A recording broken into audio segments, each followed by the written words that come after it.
Maricopa County supervisors are working on a new budget that will focus on public safety and could include a tax cut, at least a property tax cut. Joining us now is Thomas Galvin, chairman of the Board of Supervisors. Good to see you again. Welcome back. Ted. Great to be here. All right, the FY26 budget, where are we at here? Well, we're continuing our great record of fiscal responsibility at Maricopa County.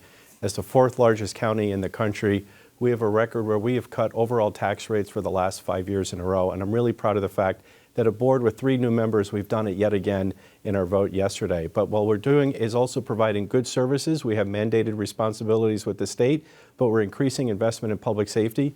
But overall, once again, we are good stewards of taxpayer dollars.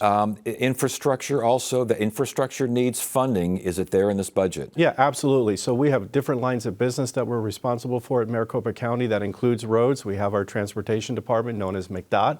But we also have to hand out birth certificates and death certificates. So we handle everything from birth to the end of life and everything in between. And all of those things that we have to do that we're responsible for, we're making sure that they get proper funding. Capital project investments, where's the FY26 budget stand? So we are planning for the future. We're not just going to stand pat and just be complacent about what we're doing. So we are being aggressive and we're being proactive. One of the biggest capital projects that I'm really proud of that we're going to be doing is a brand new elections facility. It's going to be a state-of-the-art facility. Our groundbreaking ceremony is actually tomorrow, and then we're going to open up in 2027. And the goal is to be open by the 2028 presidential election. As you know, the eyes of the world have been on Maricopa County the last few cycles, especially with presidential elections.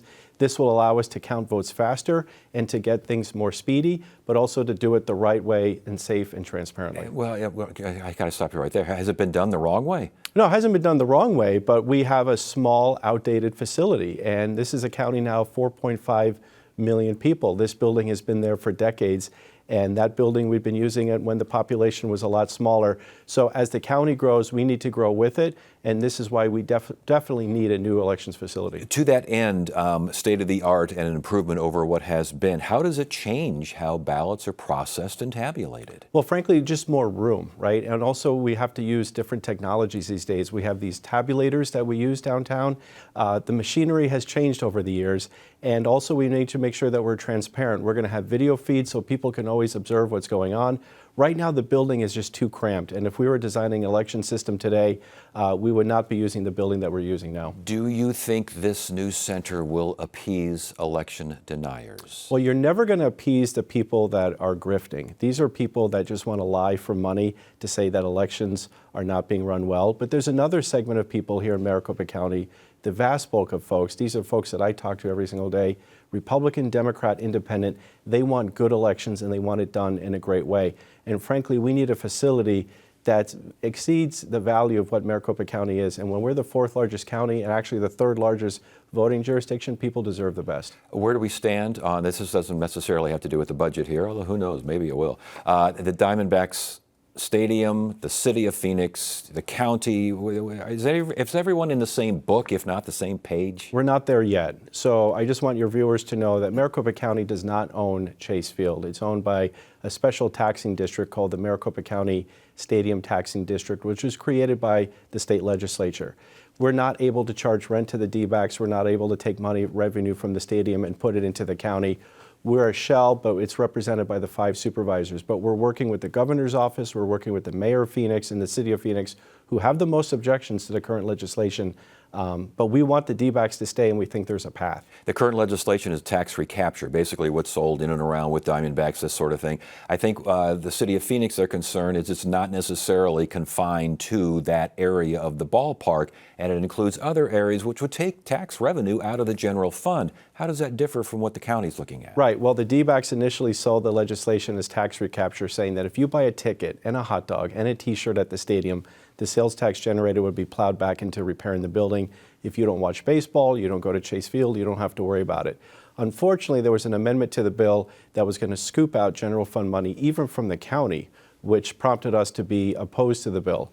We've gotten assurances from the governor's office that that would be taken out, which will ameliorate the concerns that we have, but there are larger questions that the city of Phoenix has that I think the D-backs and the legislature are going to have to work together with them to answer. Is there a better way to do this? And I know you like the way what the Cardinals have done with the Sports Authority out there. Is there a way just to get a sports authority involved and just tell everyone else, That's the boss? Yeah, so I think there is a better way, and I wrote about it in my op-ed in the Arizona Republic 2 weeks ago, and I asked people to go look it up.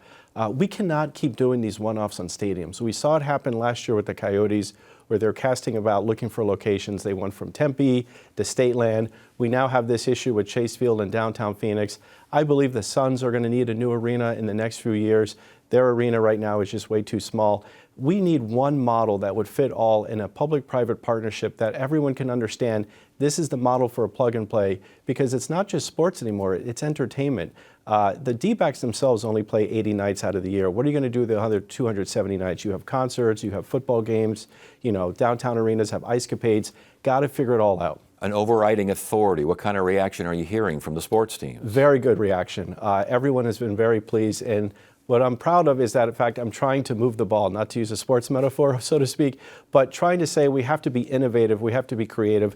Don't just do what we were doing back in the 1990s. Let's plan for the future. Before you go, are you moving the puck? I mean, what is NHL just a distant memory now here? No, I'm working to bring back hockey, NHL hockey back to the Valley. I'm working with local political, business, and sports leaders. I think that's important from an economic development standpoint. And to get back to the Maricopa County budget, we have such a great environment here for doing business.